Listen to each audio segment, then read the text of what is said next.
오늘 하나님의 말씀은 요한복음 20장 1절로 10절입니다. 제가 봉독합니다.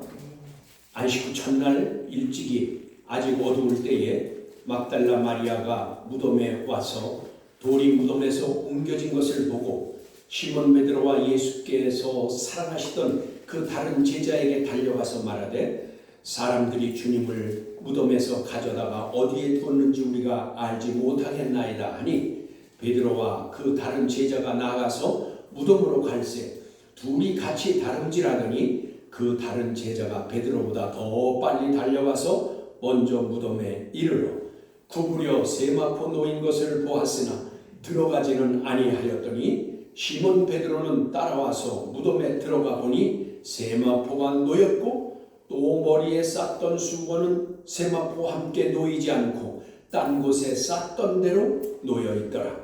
그때야 무덤에 먼저 갔던 그 다른 제자도 들어가서 보고 믿더라. 그들은 성경에 그가 죽은 자 가운데서 다시 살아나야 하리라 하신 말씀을 아직 알지 못하더라. 이에 두 제자가 자기들의 집으로 돌아가니라. 아멘. 10절까지 봉독했습니다. 영과 진리로 예배하여 하나님 아버지께서 받으시기에 합당한 예배가 되고 하나님의 인자심을 체험하는 은총의 시간이 되기를 축원합니다. 예수님 부활하셨습니다. 오늘 새벽에 예수님께서 부활하셨습니다. 여러분, 오늘 이 부활하신 예수님에 대해서 요한복음 20장 1절을 이렇게 기록하고 있습니다. 안식 후 첫날 일찍이 아직 어두울 때에 막달라 마리아가 무덤에 와서 돌이 무덤에서 옮겨진 것을 보고 하였습니다. 안식 후 첫날이란 여러분 일요일을 말합니다. 일요일 아직 어두울 때에 막달라 마리아가 무덤을 찾은 것입니다. 안식 후 첫날 일요일은 우리는 주일이라고 합니다. 주님, 예수께서 부활하신 날이기 때문에 주의 날, 주일이라고 하는 것입니다. 예수 그리스도를 믿는 자들이 모여 예배하며 예수님께서 하셨던 것처럼 떡을 떼었던 것을 볼 수 있습니다. 오늘 우리가 성만찬 예식을 했습니다. 이것을 주님께서 죽으시기 전에 십자가에서 죽으시기 전에 하셨던 것입니다. 근데 이것을 주일날 이제 그것들을 행하는 것입니다. 그래서 주일날 아침에 모여서 떡을 떼었던 것을 보게 되는데 사도행전 20장 7절입니다. 그 주간의 첫날에 우리가 떡을 떼려 하여 모였더니 라고 하여서 주일날 성찬 예식을 했구나. 그래서 예전에 초대교회 때는요 성찬 예식을 매주 했습니다. 근데 그게 매너리즘에 빠져서 매주 하니까 이것이 그냥 하나의 형식으로 끝나니까 이것을 매주 하지 않고, 그런데 지금도 매주 하는 교회들이 어쩌다 있다고 합니다. 근데 그렇게 많지는 않고, 그래서 절기 때마다 한다든지 뭐 2달이나 3달에 한 번씩 한다든지 그렇게 합니다. 그리고 고린도전서 16장 2절에 보니까 매주 첫날에 너희 각 사람이 수입에 따라 모아두어서 내가 갈 때에 연보를 하지 않게 하라. 그래서 여기 매주 첫날이 바로 주일인 것을 알게 됩니다. 그래서 주일날 예배를 드린 것입니다. 매주 첫날에 주의 날, 주일이 되어 하나님을 예배하게 된 것입니다. 막달라 마리아가 무덤으로 찾아갔을 때 아직 어두울 때라고 하였습니다. 여기 어두울 때란 스코티아입니다. 이는 밤의 어둠을 말하는 것이기도 하지만 여기에서 오늘 본문에서는 세상의 어둠, 죄의 어둠을 나타내기도 하는 것입니다. 그래서 보통 광명, 해와 달이 없는 그 어둠은 닉스라고 합니다. 그런데 오늘 여기 스코티아의 어둠은 세상의 죄의 어둠을 나타내는 것입니다. 즉 예수님께서 부활하시기 전 어둠은 떠나갈 어둠을 말하는 것입니다. 죄의 어둠, 사망의 어둠은 떠나갈 어둠인 것입니다. 그래서 왜 떠나가냐? 이 요한복음 8장 12절의 말씀에 이렇게 말씀하십니다. 예수께서 이르시되 나는 세상의 빛이니 나를 따르는 자는 어두움에 다니지 아니하고 생명의 빛을 얻으리라. 아멘. 그렇습니다. 여러분, 어두움은, 이 죄의 어둠은 떠나갈 어둠이에요. 왜요? 생명의 빛이 오면 이 어둠은 물러갑니다. 예수 그리스도가 생명의 빛, 나는 생명의 빛이라고 하셨잖아요. 그래서 여기에 어둠 스코티아는 죄의 어둠, 그 사망의 어둠은 예수 그리스도로 말미암아 물러가게 되는 것입니다. 막달라 마리아가 무덤에 왔을 때에 무덤에 큰 돌이 옮겨져 있었습니다. 그것을 본 마리아가 2절의 말씀과 같이 시몬 베드로와 예수께서 사랑하시던 그 다른 제자에게 달려가서 말하되 사람들이 주님을 무덤에서 가져다가 어디에 두는지 우리가 알지 못하겠나이다 라고 하였습니다. 막달라 마리아는 무덤에 큰 돌이 옮겨진 것을 보고 예수님께서 부활하셨다고 생각하지 못하고 누군가 예수님의 시체를 옮겨간 것으로 여긴 것입니다. 그리하여 베드로와 요한에게 달려가서 그것을 알렸습니다. 이 부분에서 여러분 풀고 갈 문제가 있습니다. 공관복음에서는 안식 후 첫날 새벽에 무덤을 찾은 사람은 막달라 마리아 외에도 다른 마리아들이 있었습니다. 그런데 요한복음에서는 막달라 마리아의 이름만 나와 있어 혼동할 수가 있습니다. 아마도 요한은 막달라 마리아에게 초점을 두었던 것 같습니다. 그렇지만 그래서 2절에 보니까 이렇게 기록되어 있어요. 그것을 보면 풀려요. 2절을 보면 어디에 두었는지 우리가 알지 못하겠나이다 라고 하였습니다. 그러면 우리라는 것은 복수예요. 그러니까 여기서 보면 다른 공관복음서에 같이 다른 마리아들도 함께 있었다는 것을 알 수가 있어요. 다만 요한은 막달라 마리아에게 초점을 맞췄던 것입니다. 여인들의 말을 들은 베드로와 요한은 오늘 3절과 5절과 같이 베드로와 그 다른 제자가 나가서 무덤으로 갈새 둘이 같이 다름질하더니 그 다른 제자가 베드로보다 더 빨리 달려가서 먼저 무덤에 이르러 구부려 세마포 놓인 것을 보았으나 들어가지 아니하였더니 하여서 아마도 나이가 든 베드로보다 젊은 요한이 빨리 달릴 수 있어서 먼저 무덤에 도착하였던 것입니다. 그러나 요한은 무덤에 들어가지 않고 베드로가 오기까지 기다렸던 것입니다.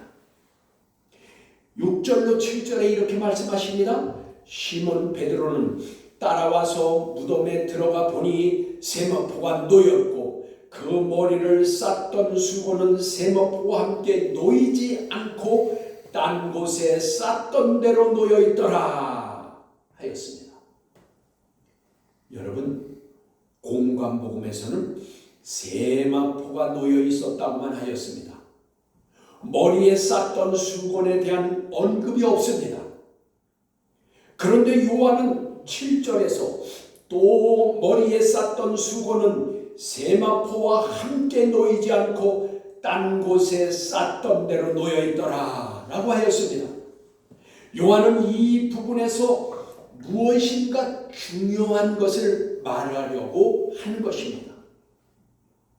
머리를 쌌던 수건은 딴 곳에 쌌던이라고 한 이 쌌던은 한 장소라는 원문의 뜻이 있습니다. 그러니까 다른 한 곳에 머리를 쌌던 대로 놓여 있다고 한 것입니다. 여기에서 주목해 볼 것은 쌌던 대로 놓여 있다라는 말씀입니다. 원문의 뜻에는요, 원문은 엔투리소라고 했어요. 이것은 감싸다라는 뜻입니다. 즉 머리를 쌌던 모습 그대로 있었다 그 말이에요. 여러분, 상식적으로 이해할 수 있는 이야기입니까?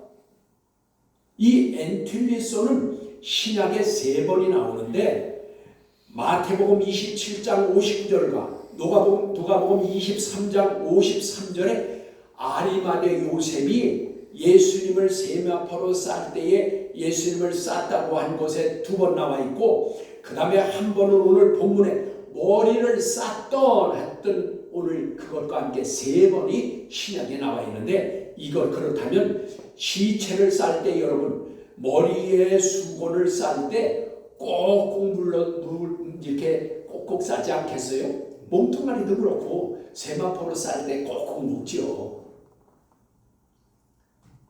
그렇다면 머리를 쌌던 그대로 놓여 있다고 하는 것은 묶은 것을 풀지 않고 머리 모양 그대로 있었다는 사실입니다. 요한은 무엇을 말하려고 현장을 자세히 설명했을까요? 그렇습니다. 예수 그리스도의 부활을 말하려고 지금 하는 것입니다. 좀 더 자세히 말씀드리면 부활하신 예수님은 십자가에 달리실 때의 몸이 아닌 신령체의 몸인 것을 증거하려고 하는 것입니다. 여러분, 성경은 이것을 소마 프리마티콘이라고 말합니다. 시간과 공간의 제한을 받지 않는 몸을 소마 프리마티콘이라고 하는 것입니다. 그러므로 제자들이 두려워서 문을 잠그고 있을 때 그 소마 프리마티콘이 무엇을 지금 설명하는 거예요. 제자들이 두려워서 문을 다 걸어 잠그고 있을 때 그곳에 예수님께서 나타나실 수 있던 것은 바로 이 신령한 몸 때문인 것입니다. 여러분, 7절 본문은 머리를 쌌던 그대로 놓여있는 수건을 기록하므로 부활하신 예수님께서는 사망 권세 즉 죽음을 이기시고 승리하신 영화로운 하나님, 하늘과 땅의 권세를 가지신 분인 것을 증거하시는 것이요, 그리스도인들이 부활할 때에도 이와 같이 예수님과 함께 영화로운 몸으로 부활할 것을 보여주시는 것입니다. 예표인 것입니다. 그것을 성경 고린도후서 3장 18절에 기록해 주시기를, 우리가 다 수건을 벗은 얼굴로 거울을 본 것 같이 주의 영광을 보며 그와 같은 형상으로 변화하여, 그와 같은 형상으로 변화하여, 여러분, 구원의 영광에서 상급의 영광에 이르리니 곧 주의 성령으로 말미암음이니라 라고 하였습니다. 주의 형상으로 변화하여, 그거 보십시오. 우리도 부활할 때는 주님의 형상과 같이 된다 그 말인 것입니다. 본문 8절입니다. 그때에야 무덤에 먼저 갔던 그 다른 제자도 들어가 보고 믿더라 라고 하였습니다. 요한은 베드로가 먼저 무덤에 들어간 후에 따라 들어가서 베드로가 본 것을 보았고 그리고 믿었다고 하였습니다. 그렇다면 베드로와 요한이 보고 믿더라 라고 한 것이 무엇을 믿었다는 것일까요? 여러분, 중요합니다. 무엇을 믿었다는 것일까요? 얼른 생각하면 예수님의 부활을 믿었다고 생각할 수 있으나 그렇지 않습니다. 여러분, 그렇지 않습니다. 여기에서 보고 믿었다는 것은 여인들이 와서 말한 대로 누가 예수님의 시체를 옮겨갔다고 한 말을 믿었다는 것으로 보아야 합니다. 왜냐고요? 죽은 자가 살아난다는 것은 사실 믿기 힘든 것 아닌가요?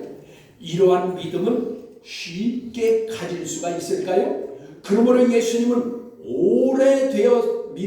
예수님을 믿은 지 오래되었기 때문에 믿는 것이 아니다 그 말이에요. 믿었어도 하나님께서 믿는 믿음을 주셔야 합니다. 그것이 야고보서 2장 1절입니다. 믿어짐으로도 고백하면 은혜로 구원을 얻게 되는 것입니다. 그것은 에베소 2장 8절의 말씀인 것입니다. 언젠가 저는 오래된 통계를 한번 봤어요. 그 통계를 봤는데 좀 충격적이었어요. 목회자들 중에서도 목사 안수 받기 전까지 구원의 확신이 없었다고 한 것이 약 한 25%나 됐어요. 얼마나 놀라운 일 아니에요? 여러분, 신학교 4년, 대학원 4년을 다니고, 대학원 2년을 다녀서 6년을 신학 공부를 하고, 그리고 또 전도사로다 뭐 한 2, 3년 있고, 수련목으로다 또 한 2, 3년 있잖아요. 그래서 총 한 8, 9년을 신학을 하고 했어도 구원의 확신이 없었던 사람이 한 25%나 된다는 거예요. 목사 안수 받을 때까지 그렇다는 통계를 보고 제가 놀란 적이 있습니다. 믿음은 말씀을 통해서 성장하고 성숙해집니다. 말씀을 하나님께서 내게 주시는 것으로 받아들여야 믿어지고 그리고 믿음도 자라나는 것입니다.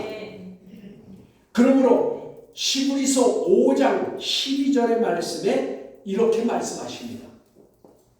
믿음 때가 오래되었으므로 너희가 마땅히 선생이 되었을 터인데 너희가 다시 하나님의 말씀에 초보에 대하여 누구에게 가르침을 받아야 할 처지이니 단단한 음식은 못 먹고 젖이나 먹어야 할 자가 되었도다 라고 하였습니다.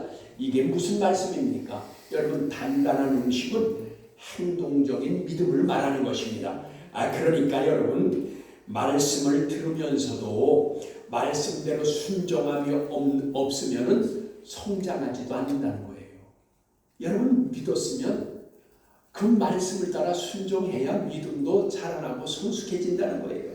말씀만 듣고 삶이 없으면 어린아이와 같아 죽만 먹게 되는 것입니다. 성숙하지 못하면 어린아이와 같이 되어 부모에 의해 돌봄을 받는 것과 같은 상태를 말하는 거예요. 여러분, 그게 고린도전서 3장 1절로 2절의 말씀이에요. 믿은 지 오래됐어도 어린아이와 같이 죽만 먹는다는 게 바로 그런 뜻입니다. 여러분, 믿음이란 말씀을 믿고 받아들이는 것과 얼마나 밀접한지 알 수 있는 성경이 있습니다. 누가복음 16장 19절로 32절 가운데 부자가 하나님께 간청하는 장면이 나오는데 그것은 29절로 31절입니다. 거기 이렇습니다. 하나님께서 이르시되 그들에게 모세와 선지자들이 있으니 그들에게 들을지니라. 이르되, 여기 이르되는 지금 부자가 하는 얘기예요. 이르되 그렇지 아니하나이다. 아버지 하나님이여, 만일 죽은 자에게서 그들에게 가는 자가 있으면 회개하리이다. 이르되, 이거는 하나님께서 말씀하시는 거예요.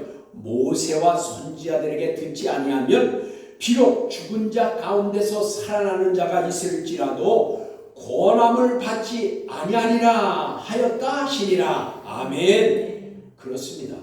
성경의 말씀을 읽고 듣고 순종하면 믿음이 성장하고 성숙하게 되는 것입니다. 그러므로 예수님께서는 표적 신앙은 수준 낮은 신앙이라고 말씀하셨습니다. 왜냐? 보고 믿는 것이기 때문에 그런 거예요. 보고 믿는 것은 수준이 낮다, 그 말이에요. 여러분, 요한복음 2장 23절로 24절의 말씀과 같습니다. 거기에 6월절에 예수께서 예루살렘에 계시니 믿은 사람이 그의 행하시는 표적을 보고 그의 이름을 믿었으나 예수는 그의 몸을 그들에게 의탁하지 아니하셨으니 라고 하여서 표적 신앙은 수준 낮은 신앙임을 알게 됩니다. 그러므로 예수님은 부활하신 후에 도마에게 말씀하셨습니다. 요한복음 20장 29절입니다. 예수께서 이르시되 너는 나를 본고로 믿느냐? 보지 못하고 믿는 자들이 행복하도다 라고 말씀하셨습니다. 본문으로 다시 돌아가서 베드로와 요한은 예수님이 부활을 믿은 것이 아닌 것을 9절을 보면 알 수가 있습니다. 9절에 이렇게 말씀하십니다. 그들은 성경에 그가 죽은 자 가운데서 다시 살아나야 하리라 하신 말씀을 아직 알지 못하더라 라고 하였습니다. 여기 알지 못하더라 라고 하였는데 알지는 에이도인데 이것은 경험적으로 알다 그리고 보고한다 그런 뜻인데, 그리고 여기 못하더라 라고 했는데 이것은 가르 우데포 그랬어요. 이건 왜냐하면 아직은 아니다 그런 뜻이에요. 그러면 이것은 무슨 뜻일까요? 그러므로 부활은 경험하지 못하였어도 믿음으로 믿고 순종할 때 부활의 신앙을 소유하게 되는 것입니다. 여러분 부활을 보고서 믿는다고 한다면 언제 부활이 일어나는데요? 예, 그만 믿음이 없는 거예요. 여러분 이 말을 오늘 중요한 거예요. 부활이라는 것은 보지 못하고 체험하지 못했어도 말씀을 듣고 믿고 말씀에 기록된 것 때문에 믿고 순종하면 부활의 신앙을 소유하게 된다는 것이에요. 그래서 상반절 9절 상반절에 성경의 죽은 자 가운데서 다시 살아나야 하리라 한 중에서 하리라라는 것은 때인데 이것은 뭐냐? 반드시 무엇해야 한다라는 것으로서 성경의 말씀대로 반드시 부활할 것이라는 필연성을 말하는 것입니다. 그러므로 베드로와 요한은 성경에 기록된 말씀 메시아가 죽은 자 가운데서 반드시 다시 살아나야 하리라 하신 말씀을 믿음으로 받아들이지 못하여 믿지 못한 상태인 것을 지금 말씀하는 것입니다. 그럼 베드로와 요한은 왜 이러한 믿음의 상태가 되었을까요? 그것은 말씀이 생각나지 않고 기억하지 못하였기 때문입니다.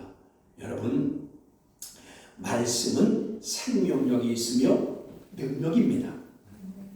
이들은 그리스도께서 말씀하신 말씀을 흘려버렸기 때문에 예수님께서 제자들에게 몇 번에 걸쳐서 인자가 죄인의 손에 넘겨져 십자가에 못 박히고 제3일 만에 살아나리라 라고 말씀하신 내용을 그들은 알지 못하고 생각하지 못하고 기억하지 못했어요.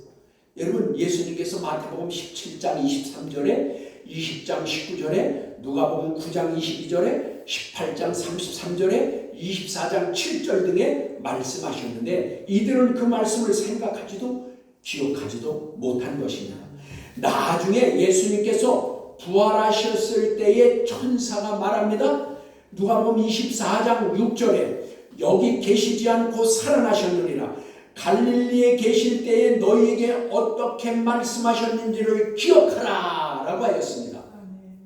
여러분 여기 기억하라 민네스코입니다.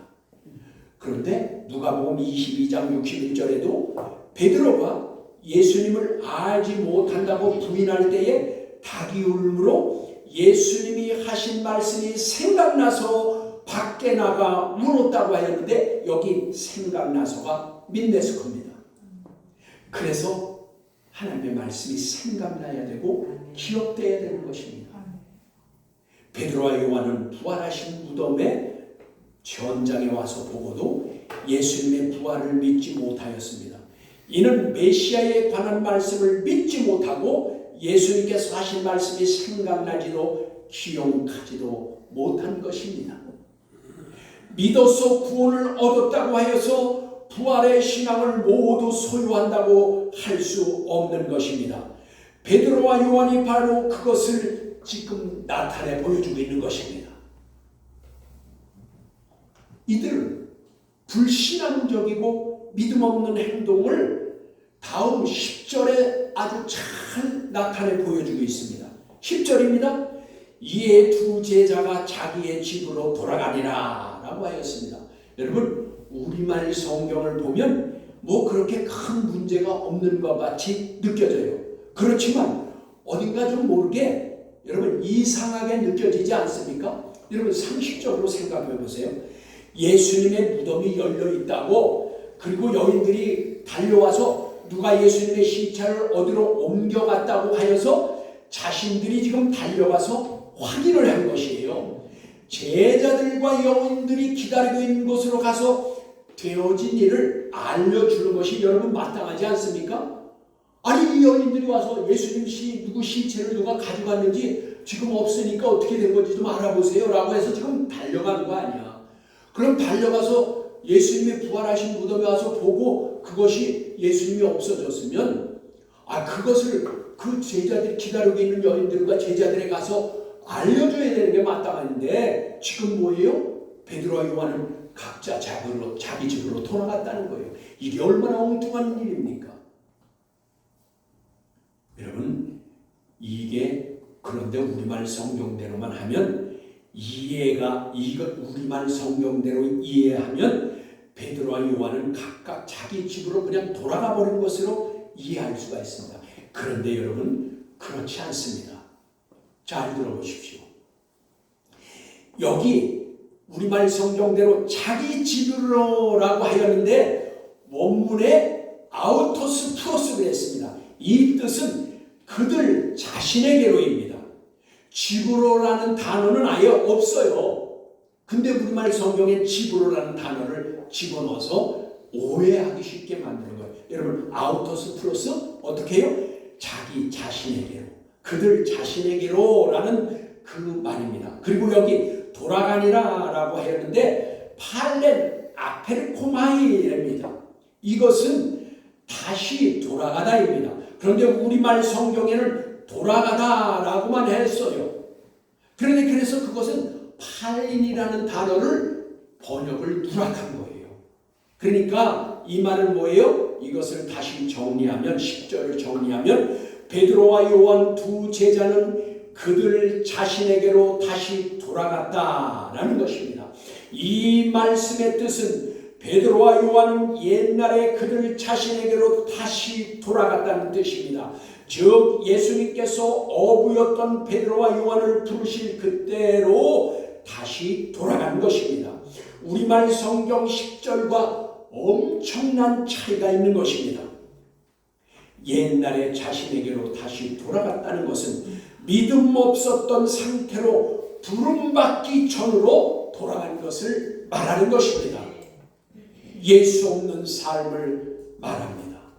그러므로 부활의 신앙이 없으면 믿음이 없는 자가 되는 것입니다. 예수님과 상관없는 삶이 되는 것입니다.